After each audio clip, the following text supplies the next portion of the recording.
Hello friends, welcome back study with Bihari Babu का स्वागत है। आज हम एक नए सब्जेक्ट लेकर आए हैं BIVAE 181 जो कंपलसरी है। हर एक जो कोर्स हैं उनके लिए कंपलसरी है, जो पर्यावरण अध्ययन से लेकर है, ठीक है। जो क्षमता वर्धक अनिवार्य पाठ्यक्रम, ठीक है। हर एक कोर्स में कॉमर्स हो या जो कॉमर्स BA कर रहे हैं या साइंस से BA कर रहे हैं, उन सभी में ये कॉमन आने वाला है। बहुत ही इम्पोर्टेंट चैप्टर है, ठीक है। जो अभी इस बार CSC जो क्रेडिट सिस्टम जो हुई है इस पे लॉन्ग लॉन्ग तो क्वेश्चन नहीं आएंगे, जो शॉर्ट क्वेश्चंस आएंगे, ठीक है। मल्टीपल चॉइस क्वेश्चन 100 होंगे और मार्कशीट पे भरने होंगे, ठीक है। तो आज हम एक नए तरीके से इसको हम पहले पढ़ेंगे, चैप्टर वाइज पढ़ेंगे, ब्लॉक वाइज पढ़ेंगे। उसके बाद से हम क्वेश्चन लाएंगे, बहुत सारा क्वेश्चन लाएंगे इस पर, MCQ वगैरह। एकदम वहाँ कहीं से भी क्वेश्चन नहीं जाएगा, ठीक है। चलिए अपने दोस्तों में शेयर कर दीजिए, ठीक है।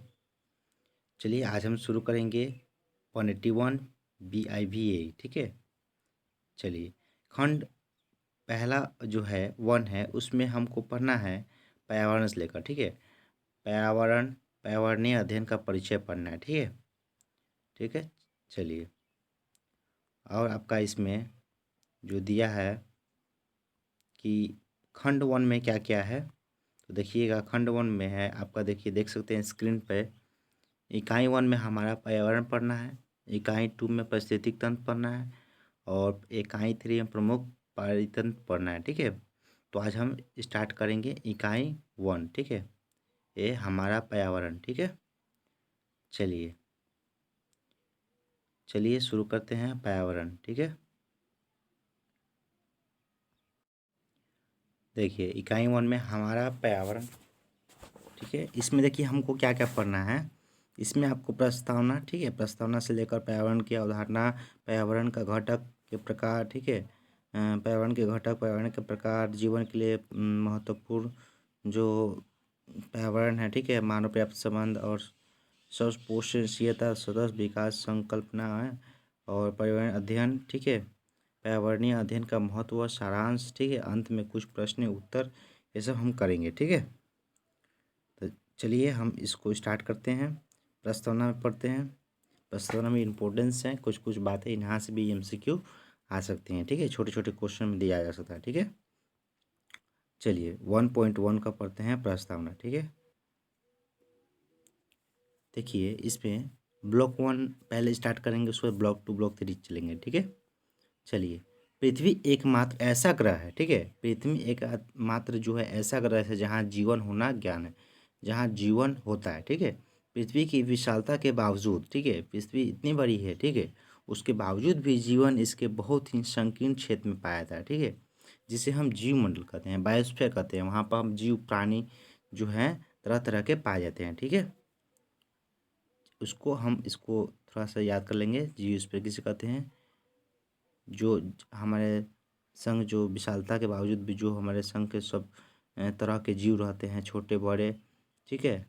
तो उसे हम जीवमंडल या बायोस्फीयर कहते हैं, ठीक है। चलिए, सूर्य ऊर्जा का एकमात्र स्रोत है, ठीक है। सूर्य जो है ऊर्जा का एकमात्र स्रोत है, जो विविध जीव प्रकाशों के रूप में सतत प्रवर्स क्रिया की संभावना आता है, ठीक है।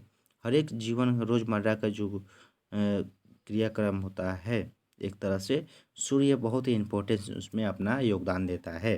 तो सूर्य क्या है, ऊर्जा का एकमात्र स्रोत है, ठीक है। चलिए, इस इकाई में, पाठ्यक्रम में पहली इकाई होने के कारण शब्द पर्यावरण, इन्वायरमेंट के समग्र अर्थ को बताया गया है, ठीक है। व्यापक शब्दों में पर्यावरण के जीवों प्रभावित वह प्रत्येक चीज़ जिसमें भौतिक और सजीव दोनों कारक सम्मिलित है, ठीक है। जिसमें भौतिक भी है और सजीव जो सजीव दोनों कारक सम्मिलित है, ठीक। चलिए आगे देखते हैं। व्यापक जो मात्रा में जितने भी हैं जीव है और सजीव है, निर्जीव है, ये भी सब पाए जाते हैं, ठीक है, हमारे पर्यावरण में, ठीक है। चलिए आगे देखते हैं। भौतिक और सजीव कारकों की क्रिया, ठीक है, क्या देखिए, भौतिक सजीव कारक बीच जो क्रिया, परस्पर क्रिया के संबंध का एकमात्र तंत्र बनता है, जिसे पारिस्थितिक तंत्र कहते हैं, ठीक है। इन बीचों में भौतिक है सजीव कार्यों के बीच में परस्पर एक संबंध बनता है जिसे हम कहते हैं इकोसिस्टम। ठीक है।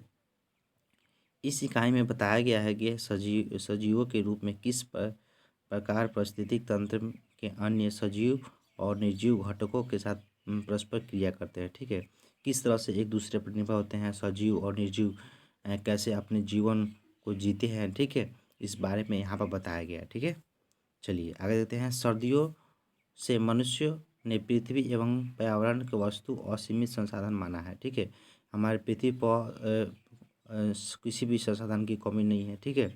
असीमित माना गया है, लेकिन सूक्ष्म एवं क्रमिक परिवर्तनों में हमारे पर्यावरण को अनेक भिन्न तरीकों से परिवर्तित किया है। ठीक है। अलग अलग जो हमारे पर्यावरण परिवेश जो है अलग अलग तरीकों से प्रस्तुत किया है हमारे सामने। ठीक है। परिवर्तनशील परिदृश्य में पिछले वर्षों में विशेष रूप से औद्योगिक क्रांति के बाद से मानव जनसंख्या की वृद्धि का विश्लेषण किया गया है। ठीक है। जो औद्योगिक क्रांति है उसे रिलेटेड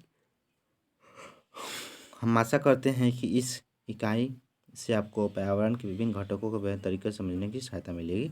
इस इकाई में आपको यह पर्यावरण का संबंध और इसे भावी पीढ़ियों के लिए स्वस्थ रखने के लिए अपनी बुद्धि और कौशल का उपयोग करने में सक्षम बनाएगी। ठीक है। तो ये रहा प्रस्तावना। इसमें हम क्या क्या प्रस्तावना में क्या पढ़ें, इकोसिस्टम क्या है, इन्वायरमेंट क्या है, बायोस्फीयर क्या है। ठीक है। और कैसे कैसे अपने जीवन को जी पाते हैं जो सजीव है निर्जीव है तरह तरह का प्राणी है। ठीक है। और हम क्या क्या इस चैप्टर में पढ़ेंगे उसको हमने पढ़ चुके हैं। ठीक है। प्रस्तावना पढ़िए, आप घर पर पढ़िए, बुक अवेलेबल हो तो पढ़िए। ठीक है। थोड़ा हेल्प मिलेगी समझने में चैप्टर को। ठीक है। चलिए अब देखिए इसमें हम पढ़ने के बाद हम क्या क्या सीखेंगे, इसमें क्या क्या हमको जानकारी मिलेगी। ठीक है।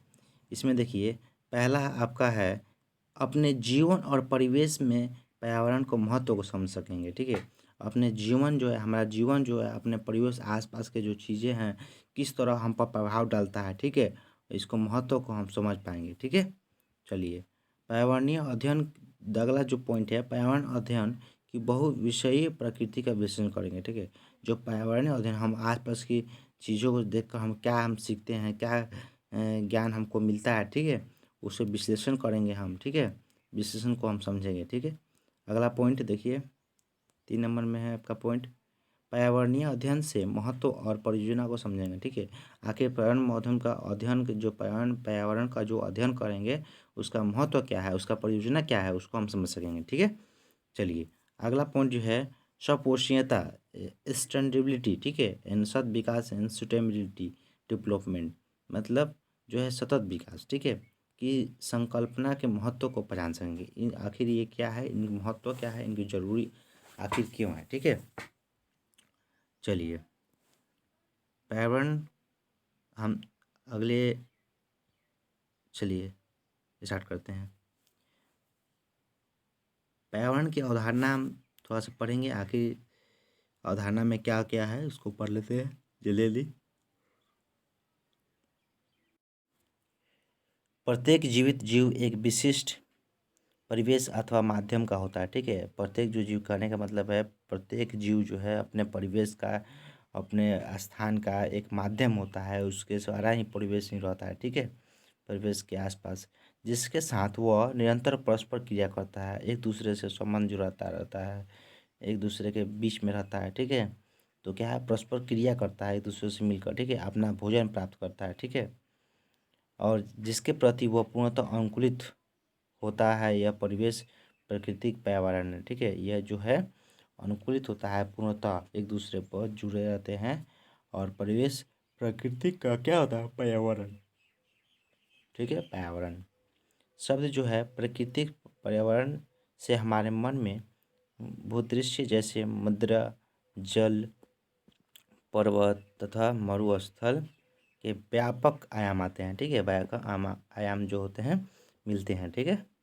जिन्हें अधिक यथार्थ रूप भौतिक अथवा अजैविक प्रभावों जैसे आर्द्रता तापमान मृदा के गठन वायु की गुणवत्ता में परिवेशों के रूप में वर्णित किया जा सकता है। ठीक है।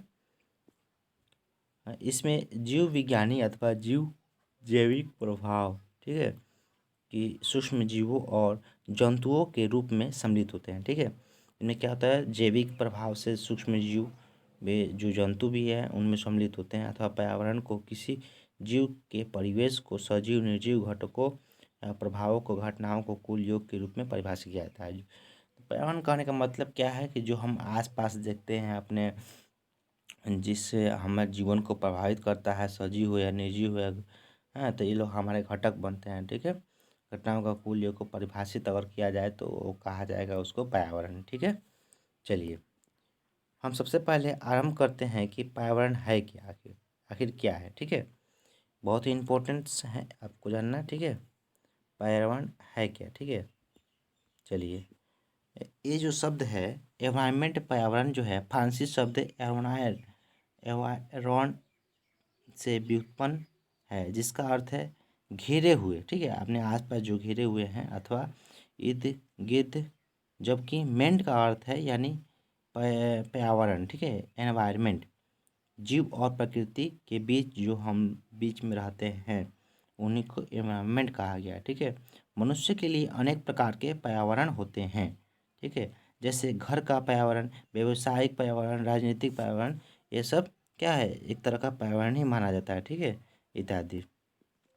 लेकिन हम सिर्फ प्राकृतिक पर्यावरण पर चर्चा करेंगे। ठीक है, राजनीतिक पर व्यवसायिक पर नहीं जाएंगे, सिर्फ हम जो प्राकृतिक पर्यावरण है उस पर ही चर्चा करेंगे, जिसमें है आपका वायु है, जल है, थल है, पादप जंतु, अन्य जीव जो है उनके बारे में हम पढ़ेंगे। ठीक है, प्रकृति में कोई भी जीव अपने पर्यावरण से पारस्परिक क्रिया करके उसे प्रभावित करता है, एक दूसरे को प्रभावित करता है। ठीक है, कुछ ना कुछ करके एक दूसरे को प्रभावित करता है, एक दूसरे के साथ जो क्रिया करता है। ठीक है, इसके द्वारा प्रभावित होता है।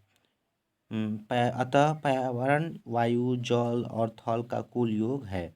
ठीक है, दोनों सब मिला हुआ है, वायु जल थल सब पर्यावरण मिलकर ही उसको पर्यावरण कहा गया है। ठीक है, किसी जीव के जीवन का पर्यावरण के प्रभाव का सबसे प्रमुख गुण पर्यावरणीय तत्वों की परस्पर क्रिया है। ठीक है, ये अजैविक और जैविक कार्य गतिज जो है प्रकृति के होते हैं और जीवन में प्रति क्षण एक दूसरे से परस्परिक क्रिया करते हैं। ठीक है, कोई भी जीव जो है अकेले अन्य जीवों पर परस्पर क्रिया किए बगैर नहीं जी सकता। ठीक है, जैसे हम देख सकते हैं, हम जो हैं जीते हैं किसी के, जैसे कि हम खाने खाता हैं। ठीक है, खाने खाते हैं, जैसे अब मीट खाने हों तो किसी को हम किसी के मार कर खा रहे हैं। ठीक है, अ, तो उस तरह ही एक दूसरे पर निर्भर हैं। ठीक है, जल है, जल पी रहे हैं। ठीक है, एक दूसरे पर निर्भर है ना,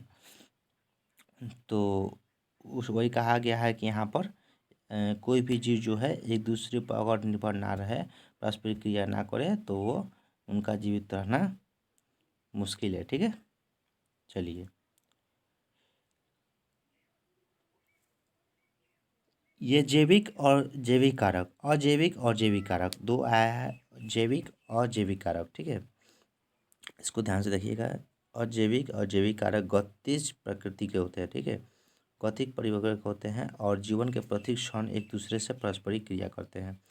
कोई भी जीव अन्य परस्पर क्रिया के बगैर नहीं रह सकता है, अतः प्रत्येक जीव के पास अन्य जीव उसके पर्यावरण के भाग के रूप में होता है। ठीक है, जो प्रत्येक जीव है अन्य जीव उसके पर्यावरण के भाग के रूप में होता है, एक भाग जुड़ा रहता है उनका जीवन से रिलेटेड। ठीक है, आप जानते होंगे कि प्रत्येक जंतु प्रत्यक्ष या अप्रत्यक्ष रूप से पादप को मूल रूप से हरे पादप पर निर्भर होता है, जो अपना भोजन स्वयं बनाते हैं। ठीक है, पादप भी कुछ बातों को, जैसे पुष्प का परागण और फलों या बीजों का परिवहन के लिए जंतुओं पर निर्भर रहता है। ठीक है, यहाँ तक पढ़ लिए। आइए अब हम पर्यावरण की अवधारणा को उदाहरण के समय समझते हैं। चित्र 1.1 देखेंगे। ठीक है, थोड़ा सा देख लेते हैं, चलिए इसमें देख लेते हैं। देखिए इसमें कई तरह के जो हैं, इसमें जंतु जो हैं, जोंक है, पादप कौन है, जमीलिया मछली है, कोलमेन चटमेर बत्तख, सब तरह तरह के जीव हैं। ठीक है, मछली है, झींगा है, मित्रजीवी भी हैं। ठीक है, ये सब मक्खियाँ भी हैं, जोंक भी हैं, चील भी है, बाज भी है। तो ये सब जितने सारे हैं ये क्या है, एक दूसरे पर निर्भर ही है। ठीक है, आगे हम पढ़ेंगे किस तरह से निर्भर है। चलिए देखते हैं। तालाब में एक कार्प मछली पर्यावरण की पहचान कर सकते हैं। ठीक है, इसमें हम पहचान कर लिए हैं। इसके पर्यावरण में अजैविक घटक जैसे तापमान, ठीक है, प्रकाश, तापमान, जल इत्यादि पोषक, ऑक्सीजन, अन्य गैसों के कार्बनिक तत्व घुरे रहते हैं। जैविक पर्यावरण सूक्ष्मदर्शीय जीव जिन्हें प्लवक, ठीक है, कहते हैं। और जलीय पादप जंतु अवघटित सम्मिलित है। पादप विभिन्न प्रकार के जैसी पल्लवी, निम्नगण एवं आंशिक रूप से निगम पादप और तालाब किनारे उगने वाले वृक्ष सम्मिलित हैं। जंतुओं में कीट, कृमि, मधुकवची जीव, टोड़मल, मेढक और विभिन्न प्रकार की मछलियाँ होते हैं। ठीक है, ये जितने सारे जंतु हैं आप देख सकते हैं, इतने सारे जंतु है क्या है, एक दूसरे पर निर्भर है। ठीक है, चलिए विभिन्न प्रकार की मछलियाँ होती हैं और मृतपोषी भी होते हैं। जीवाणु को जो कवक है उनको, जैसे देखिए मेढक जो है अपने चींटी या कीड़े मकोड़े को खाकर अपने जीवन यापन करती है। ठीक है, जो बाज जो है यहाँ पर चित्र में देख सकते हैं, बाज जो है आपको देख सकते हैं ये मछलियों को पकड़ लेगी, मछलियों को पकड़ के अपना भोजन बनाएगी और जीवन यापन करेंगी। तो इससे क्या होता है कि आप देख सकते हैं कि एक दूसरे पर किसी पर निर्भर है। ठीक है, हम लोग भी किसी और पर निर्भर हैं और वो भी किसी और पर निर्भर है। ठीक है, यही बात इसमें बताया गया है। ठीक है, चलिए अभी तक आप ये समझे गए हैं कि पर्यावरण एस्थेटिक नहीं है। ठीक है, एस्थेटिक मतलब क्या है, ये रुका हुआ नहीं है। ठीक है, आज आज कुछ और चल रहा है, कल कल कल कुछ और चलेगा। आज एक मछली कल 10 मछली है। ठीक है, तो जितने सारे बाज जो है, बाज एक दूसरे पर निर्भर है, मछलियों पर, या जोक जो है अपने मिट्टी पर। ठीक है, बतख जो है अपने भोजन पर निर्भर जो है, एक तरह के कभी ये रुकने वाली नहीं है। आज वो जाएंगे फिर कुछ कल आएंगे। ठीक है, तो क्या स्थितिक नहीं है, रुकने वाला नहीं है। जैविक और अजैविक कार्य प्रभाव से निरंतर परिवर्तनशील होते हैं। ये जैविक और अजैविक जो होता है उनसे थोड़ा सा परिवर्तनशील होता है। ठीक है, जो क्लाइमेट जो है, जीव पर्यावरण में हुए परिवर्तनों को एक सीमा तक सहन कर पाते हैं। ठीक है, जो उनका सहनशीलता विस्तार, रेंज ऑफ टोलरेंस कहलाता है। ठीक है, जी कहाँ तक झेल पाते हैं अपनी अपनी ज़िंदगी तक। ठीक है, ज़िंदगी जो है इस पर्यावरण में कैसे झेल पाते हैं उसको रेंज ऑफ टोलरेंस कहा जाता है। ठीक है, सहनशीलता का विस्तार। चलिए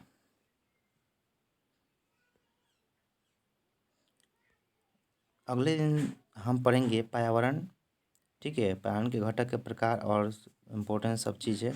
यहाँ तक थोड़ा सा उतना इम्पोर्टेंट नहीं था, हमें ले लिया क्लास, पहला क्लास था। ठीक है, उतना इम्पोर्टेंट नहीं था, इम्पोर्टेंट आपको यहाँ से शुरुआत होगी। ठीक है, तो आज के लिए इतना ही रहने देते हैं, अगले दिन से अच्छे से पढ़ाई होगी। ठीक है, चलिए जय हिंद, जय भारत।